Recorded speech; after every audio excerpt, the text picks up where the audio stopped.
Hello subscribers, और जिन्होंने नहीं किया आप प्लीज़ कर दीजिए। मैं हिमांशु मिश्रा और आज मैं आपको बताने जा रहा हूँ एक नया टॉपिक जो कि है image formation by concave mirror and convex mirror.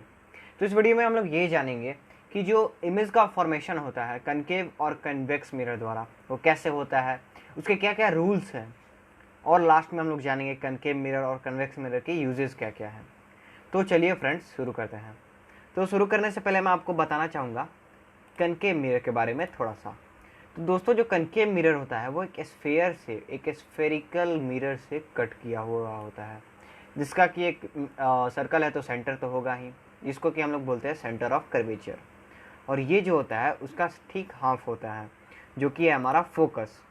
यहाँ से यहाँ तक के लेंथ को हम लोग बोलते हैं फोकल लेंथ, और यहाँ से यहाँ तक के लेंथ को हम लोग बोलते हैं रेडियस ऑफ कर्वेचर।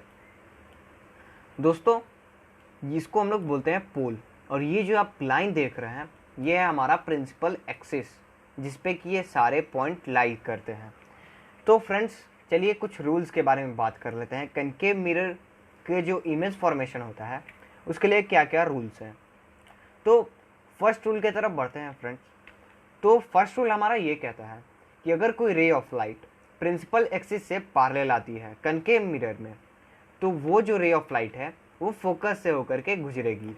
अगर कोई ray of light principal axis के पैरेलल आई तो वो कहाँ से गुजरेगी? फोकस से। इन सबको रूल्स को दिमाग में रखिए, आप खुद से भी बना सकते हैं। सेकेंड रूल हमारा फ्रेंड्स, सेकेंड रूल हमारा ये कहता है कि अगर कोई रे ऑफ लाइट फोकस से होकर के गुजरेगी तो वो जो रे ऑफ लाइट है वो कहाँ से जाएगी? तो वो प्रिंसिपल एक्सिस से पैरेलल जाएगी, ठीक पहले वाले के उल्टा। जैसे मैंने इसमें बताया कि अगर कोई रे ऑफ लाइट हमारा पैरेलल आती है तो फोकस से जाएगी, और इसमें मैंने ये बताया कि अगर वो फोकस से आती है तो वो कहाँ से जाएगी? पैरेलल जाएगी। किसके? प्रिंसिपल एक्सिस के। सो फ्रेंड्स, अब हम लोग बढ़ते हैं अपने अगले रूल की तरफ, हमारा थर्ड रूल। तो फ्रेंड्स, हमारा थर्ड रूल ये कहता है कि अगर कोई रे ऑफ लाइट पोल पे आती है, पोल पे डायरेक्टली पोल पे आती है, तो वो जो रे ऑफ लाइट है वो इक्वल एंगल बनाते हुए पोल से रिफ्लेक्ट हो जाएगी। ये देखिए, जैसे ये हमारा ये दोनों एंगल जो बनेगा वो इक्वल होगा। If this is I then ये आर, इक्वल एंगल बनाते हुए यहाँ से गुजर जाएगी। अब अगले रूल की तरफ बढ़ते हैं फ्रेंड्स। ये रूल कहता है कि अगर कोई रे ऑफ लाइट, ये रूल कहता है कि अगर कोई रे ऑफ लाइट हमारा सेंटर ऑफ कर्वेचर से पार करता है तो वो जो रे ऑफ लाइट है वो डायरेक्ट यहाँ से रिफ्लेक्ट होकर के और सेम उसी पाथ पे वापस लौट जाएगा। जिस पाथ पे आया था उसी पाथ पे ये वापस चला जाएगा। तो फ्रेंड्स, इन्हीं रूल्स के द्वारा हम लोग अपना रे डायग्राम बनाते हैं। तो फ्रेंड्स, पहला हमारा कंडीशन है कि जब ऑब्जेक्ट को इन्फिनिटी पे रखा जाए। तो चलिए ऑब्जेक्ट को रख के देखते हैं। तो ऑब्जेक्ट आ गया हमारा यहाँ इन्फिनिटी पे, तो दो रे ऑफ लाइट हम लोग मैक्सिमम दो रे ऑफ लाइट पास करते हैं। तो पहला हमारा जो रे ऑफ लाइट है वो कुछ इस तरह से आया, तो ये किसके आया? प्रिंसिपल एक्सिस के पैरेलल आया। तो रूल के हिसाब से मैंने आपको जो बताया था, ये कहाँ से जाएगी? फोकस से। और सेकंड जो है ये भी पैरेलल आया, तो कहाँ से जाएगी? फोकस पे।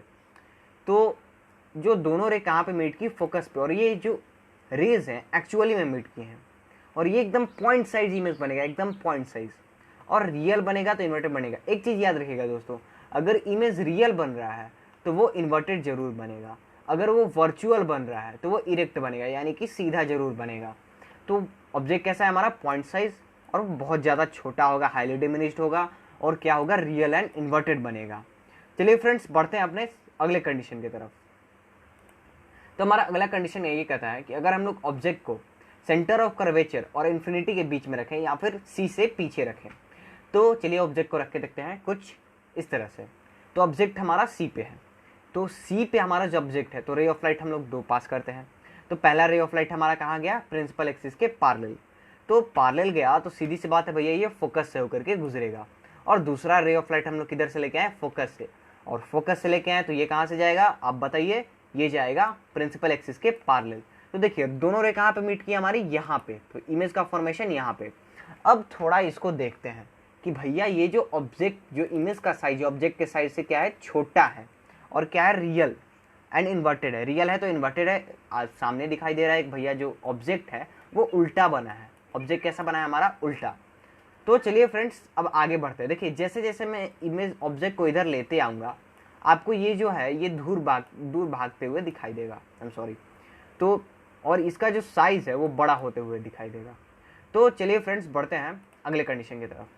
अगला कंडीशन है कि जब हम लोग ऑब्जेक्ट को सी पे रखते हैं, तो ऑब्जेक्ट अब कहाँ आ गया हमारा सी पे, तो ऑब्जेक्ट को सी पे रखते हैं कुछ इस तरह से। ऑब्जेक्ट हमारा सी पे, तो 2 रे ऑफ लाइट हम लोग यहाँ से पास करते हैं। पहले रे ऑफ लाइट हमारी गई प्रिंसिपल एक्सिस के पैरेलल गई तो फोकस से होकर के गुजरी, और सेकंड रे ऑफ लाइट हम लोग ले गए ऐसे, तो ये किधर से गई, फोकस से गई, तो ये प्रिंसिपल एक्सिस के पैरेलल। तो ऑब्जेक्ट का हमारा फॉर्मेशन कहाँ पे हुआ, सी पे, देखिए कुछ इस तरह से। तो जो ये दोनों ऑब्जेक्ट का आप साइज देख रहे हैं दोनों इक्वल है, और ये क्या है same size at the object, और क्या है रियल एंड इन्वर्टेड। रेज जो है एक्चुअली मीट की हैं, तो ये क्या है हमारा रियल एंड इन्वर्टेड, और ये दोनों है जो सेम साइज है। देखिए मैं जैसे जैसे इधर बढ़ा रहा हूँ इसका साइज बढ़ते जा रहा है, पहले छोटा था पॉइंट साइज, फिर थोड़ा बड़ा हुआ, फिर इक्वल हो गया, फिर देखिए बढ़ते जाएगा। तो चलिए फ्रेंड्स बढ़ते हैं नेक्स्ट पे। अब आती है कंडीशन कि जब हम लोग ऑब्जेक्ट को सी और एफ के बीच में रखें, तो चलिए रखते हैं। तो ऑब्जेक्ट हमने रखा कुछ इस तरह से, 2 रे ऑफ लाइट पास कीजिए पहले वाले ही जैसे, तो ये गया प्रिंसिपल एक्सिस के पैरेलल, और एक आया हमारा ये कहाँ से गुजरा, फोकस से, यहाँ हमारा कहाँ से गुजरा, फोकस से, और दूसरा रे ऑफ लाइट हम लोग ले गए यहाँ से फोकस से, तो ये कहाँ से जाएगा हमारे प्रिंसिपल एक्सिस के ठीक पैरेलल से जाएगा। तो दोनों रे ऑफ लाइट कहाँ पे मीट किया, हमारे सी के पीछे, तो ऑब्जेक्ट का हमारा फॉर्मेशन कहाँ पे होगा, यहाँ पे। अब देख रहे हैं कि इससे क्या है, बड़ा है, तो इसके नेचर की बात कर लेते हैं। तो जो है लार्जर देन द ऑब्जेक्ट, और क्या है रेज हमारी एक्चुअल में मीट की है, एक्चुअल में मीट की है। तो जब एक्चुअल में मीट किए तो क्या है हमारा रियल है, और रियल है तो भैया इन्वर्टेड है। तो यही था। अब सी और एफ के बीच में रखेंगे। अगला कंडीशन है हमारा जो एफ पे रखेंगे, तो एफ पे रख के देखते हैं, चलिए रखते हैं। तो एफ पे जब हमने ऑब्जेक्ट को रखा कुछ इस तरह से, 2 रे ऑफ लाइट पहले वाले जैसे क्रॉस करेंगे, ये गई ऐसे प्रिंसिपल एक्सिस के पैरेलल, कहाँ से गुजरेगी, फोकस से होकर के, तो ये कुछ इधर आई, और दूसरी हम लोग ले गए सेंटर ऑफ कर्वेचर से, सेंटर ऑफ कर्वेचर से ले गए तो जैसे गई थी वैसे ही वापस आ गई। तो ये जो रे है अब तो कहीं मिलने वाला दिखाई है नहीं दे रहा है, इन्फिनिटी पे ऑब्जेक्ट कहाँ बना हमारा, इन्फिनिटी पे, और क्या बनेगा, बहुत बड़ा बनेगा, और कैसा बनेगा, रियल इन्वर्टेड। इन्फिनिटी कहने का मतलब ये नहीं है फ्रेंड्स कि ये ऑब्जेक्ट बनेगा ही नहीं, ये बनेगा, लेकिन अगर हम लोग यहाँ पे कोई स्क्रीन लगाते हैं यहाँ पे, तो ऑब्जेक्ट का फॉर्मेशन वहाँ पे हो जाए, इमेज का फॉर्मेशन वहाँ पे हो जाएगा। तो चलिए फ्रेंड्स बढ़ते हैं, अब थोड़ा और आगे ले जाते हैं। तो अगर हम लोग ऑब्जेक्ट को फोकस और पोल के बीच में रखते हैं इस तरह से, तो 2 रे ऑफ लाइट ले जाएंगे पोल की तरफ से। तो मैंने आपको रूल में बताया था कि जब कोई रे ऑफ लाइट पोल से होकर के जाती है तो रिफ्लेक्ट होकर के सेम एंगल बनाते हुए वहाँ से रिफ्लेक्ट होती है, तो ये कुछ इस तरह से रिफ्लेक्ट होगी। और अगली रे ऑफ लाइट हम लोग कहाँ से ले जाए, कहाँ से ले जाए, तो हम लोग इसको ले जाते हैं सी से, सी से ले गए तो ये कुछ इस तरह से आई, जैसे गई थी वैसे ही आ गई, ये ऐसे गई ऐसे आ गई। तो ये तो आगे खैर चल के मिलने वाला है नहीं भैया, इन्फिनिटी भी नहीं है, तो हम लोग इसको मिलाने की कोशिश करते हैं। तो इसको हम लोग ले जाते हैं इमेज के मिरर के हमारे पीछे, तो पीछे ले जाते हैं, तो यहाँ पे ये आके मीट हुई, तो ये हमारा ऑब्जेक्ट का इमेज का फॉर्मेशन होगा कुछ इस तरह से, ये यहाँ पे देखिए। तो आपको यहाँ पे दिखाई दे रहा होगा कि जो इमेज है रेज एक्चुअली में मीट नहीं की है, हमने खुद से कंस्ट्रक्शन किया है, तो क्या है वर्चुअल है एंड इरेक्ट है।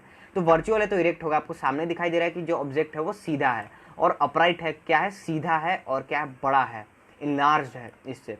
तो ये थे फ्रेंड्स हमारे कनकेव मिरर। तो अब हम लोग आगे बात करेंगे कन्वेक्स मिरर के बारे में। तो फ्रेंड्स है कन्वेक्स मिरर। तो कन्वेक्स मिरर के बारे में पहले थोड़ा जान लेते हैं। ये देखिए, ये भी जो मिरर है एक स्फेरिकल मिरर से कट किया गया है कुछ इस तरह से। तो इसका जो सेंटर है हमारा कुछ यहाँ पे होगा, मैं थोड़ा और बड़ा सर्कल होगा इसका, तो सेंटर हमारा यहाँ पे। इसको मैंने जैसे पहले बताया था, ये हमारा रेडियस ऑफ कर्वेचर यहाँ से यहाँ तक, ये हमारा फोकल लेंथ, ये इसका फोकस यहाँ पे। उस वाले कंडीशन मैंने आपको नहीं बताया था, जो हमारा ये होता है लेंथ, इसको हम लोग 2f भी लिख सकते हैं, और इसको f, ये हमारा जो फोकल लेंथ है ये उसके दुगना होता है, जो हमारा रेडियस ऑफ कर्वेचर है। और ये जो आप देख रहे हैं ये हमारा प्रिंसिपल एक्सिस पहले वाले की तरह ही, और इसका जो रिफ्लेक्टिंग सरफेस होता है वो आउटवर्ड होता है, इसका जो रिफ्लेक्टिंग सरफेस होता है वो किधर होता है, आउटवर्ड होता है। तो चलिए फ्रेंड्स शुरू करते हैं हम लोग कन्वेक्स मिरर में। तो इसको भी जानने से पहले इसके कुछ रूल्स जान लेते हैं। तो हमारा पहला रूल क्या कहता है फ्रेंड्स, तो पहले रूल के हिसाब से अगर कोई रे ऑफ लाइट यहाँ से आती है तो वो कहाँ पे जाएगी, डाइवर्ज हो जाएगी। देखिए जो कन्वेक्स मिरर है उसे हम लोग डाइवर्जिंग मिरर भी कहते हैं। तो ये रे ऑफ लाइट किधर से आई, प्रिंसिपल एक्सिस के पैरेलल, और पैरेलल आई तो कहाँ पे चली जाएगी हमारी, कुछ यहाँ पे। अब तो खैर ये रे आने वाली है नहीं, तो अब हम इसे कहाँ पे ले जाए, तो इसे हम लोग आगे की तरफ बढ़ाते हैं। ये कहाँ से गुजरी? हमारी फोकस से। ये हमारा है फर्स्ट रूल। सेकंड रूल की बात करते हैं। अगर कोई रे ऑफ लाइट हमारी सेंटर ऑफ कर्वेचर, अगर कोई रे ऑफ लाइट हमारी इसके मिरर पे डायरेक्ट पड़ती है तो वो वापस उसी डायरेक्शन में लौट जाएगी। तो अब लौटी तो यहाँ पे कुछ कंस्ट्रक्शन करके उसको क्या करते हैं, सी तक पहुँचाते हैं।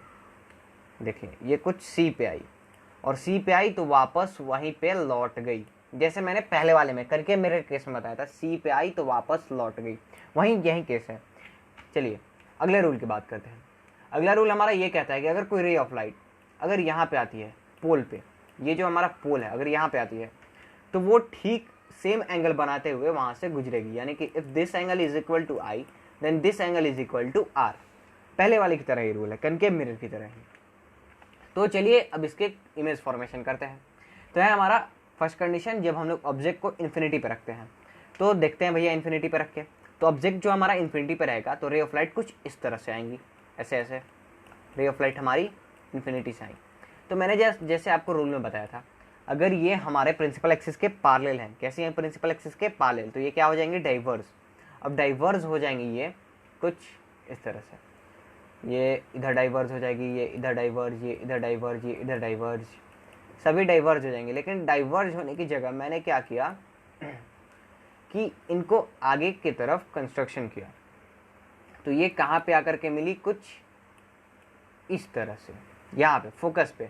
अब जब ये फोकस पे मिली तो ये जो है इमेज वर्चुअल इमेज बनेगा। कन्वेक्स मिरर में याद रखिएगा हमेशा जो इमेज बनता है वो वर्चुअल बनता है, इमेज के पीछे बनता है। ये जो है सीधी इमेज बनेगी और एकदम पॉइंट से एकदम छुटकी सी इमेज बनेगी यहाँ पे। चलिए बढ़ते हैं अगले कंडीशन की तरफ। जब हम लोग ऑब्जेक्ट को इन्फिनिटी और पोल के बीच में रखते हैं, ये हमारा पोल इन्फिनिटी और पोल के बीच में रखते हैं। चलिए इन्फिनिटी और पोल के बीच में कहीं भी, तो पहली रे हमने कहाँ से लाई, प्रिंसिपल एक्सिस के पैरेलल। तो ये जो रे है लाइट है हमारी डाइवर्ज हो गई कुछ इस तरह से। अब हम इसको पीछे प्रोड्यूस करते हैं तो ये कहाँ पे मीट करेगी, हमारी फोकस पे। फोकस पे मीट की तो फोकस पे आकर के हमारी यहाँ पे मीट की। अब अगली रे ऑफ लाइट हम लोग कहाँ से ले जाएं, तो ये हम लोग ले गए सी से यहाँ पे। तो यहाँ से सी से ले गए तो हमारा देखिए रे ऑफ लाइट कहाँ पे मिला, यहाँ पे। तो हमारे ऑब्जेक्ट का फॉर्मेशन, इमेज का फॉर्मेशन कहाँ पे होगा, यहाँ पे। और कैसा बना, सीधा बना। तो इसके नेचर की बात कर लेते हैं। इमेज तो वर्चुअल बनेगा क्योंकि इमेज के जो है मिरर के पीछे बन रहा है, तो इमेज जो बनेगा वर्चुअल बनेगा। और जो इमेज है वो सीधा बनेगा, अपराइट बनेगा और छोटा बनेगा। वर्चुअल बनेगा, अपराइट बनेगा और क्या बनेगा, छोटा। आप यहाँ पे देख के भी लगा सकते हैं अंदाजा, जो इमेज बनेगा वो छोटा बनेगा। सो फ्रेंड्स यही थे हमारे कन्वेक्स मिरर के रे डायग्राम्स। अब बात कर लेते हैं कनकेव मिरर और कन्वेक्स मिरर के यूजेस क्या क्या है। तो देखिए कनकेव मिरर का यूज होता है सेविंग मिरर्स में, जिससे हम लोग दाढ़ी सेविंग ये सब करते हैं, उसके में यूज होता है। आप लोग सैलून में जो मिरर देखते हैं। और कनकेव मिरर का यूज होता है एस्ट्रोनॉमिकल टेलीस्कोप्स में, जो टेलीस्कोप होते हैं उसमें कनकेव मिरर का ही यूज होता है। और अगली है हेडलाइट्स। गाड़ी के जो हेडलाइट्स होते हैं वहाँ पे भी हम किस चीज़ का यूज़ करते हैं, कनकेव मिरर का। ये सारे पॉइंट्स काफ़ी इंपॉर्टेंट है फ्रेंड्स, इनके यूज़ हमेशा याद रखिएगा। और अगला है सोलर फर्नेसेस। आपने जो सोलर वाले जो कुकर ये सब डिवाइसेस होते हैं उनमें भी कनकेव मिरर का यूज़ किया जाता है। जो आपने देखा है किसी भी सोलर लाइट से किसी चीज़ को जला दिया जाता है वो है हमारा सोलर फर्नेसेस, उसको बोलते हैं। अब बात करते हैं कन्वेक्स मिरर की। तो पहला है हमारा इनसाइड बिल्डिंग्स, बिल्डिंग्स के अंदर यूज़ किया जाता है नॉर्मल। दूसरा है व्हीकल मिरर, आप जो गाड़ी में जो जाते हैं बस ट्रक, इसमें जो मिरर लगे होते हैं उसमें किस चीज़ का यूज़ होता है, हमारा कन्वेक्स मिरर का। कन्वेक्स मिरर का एक और जगह यूज़ होता है मैग्नीफाइंग ग्लास में। देखिए कन्वेक्स मिरर हमारा इस तरह से मैंने आपको बताया था, अगर इमेज हम लोग यहाँ पे रखते हैं तो कहाँ पे सब एक जगह आके मिल जाता है, तो इसीलिए इसका मैग्नीफाइंग ग्लास में यूज किया जाता है। Next is our security purpose. तो सिक्योरिटी पर्पस में इसका कैसे यूज किया जाए, तो सिक्योरिटी पर्पस के लिए इसका यूज किया जाता है, मतलब जहाँ पे ज्वेलरी ये सब शॉप्स हैं उनमें कन्वेक्स मिरर को लगा दिया जाता है, इनका यूज़ किया जाता है। सो फ्रेंड्स यही था हमारा होल टॉपिक। सो फ्रेंड्स मैं आशा करता हूँ आप सभी को ये समझ में आया होगा। अगर आप ऐसे वीडियो चाहते हैं तो प्लीज़ हमारे चैनल को सब्सक्राइब कीजिए, इस वीडियो को शेयर कीजिए और इस वीडियो को लाइक कीजिए। Please subscribe to our channel and comment जरूर कीजिए कि आप किस तरह के वीडियो चाहते हैं। Thank you.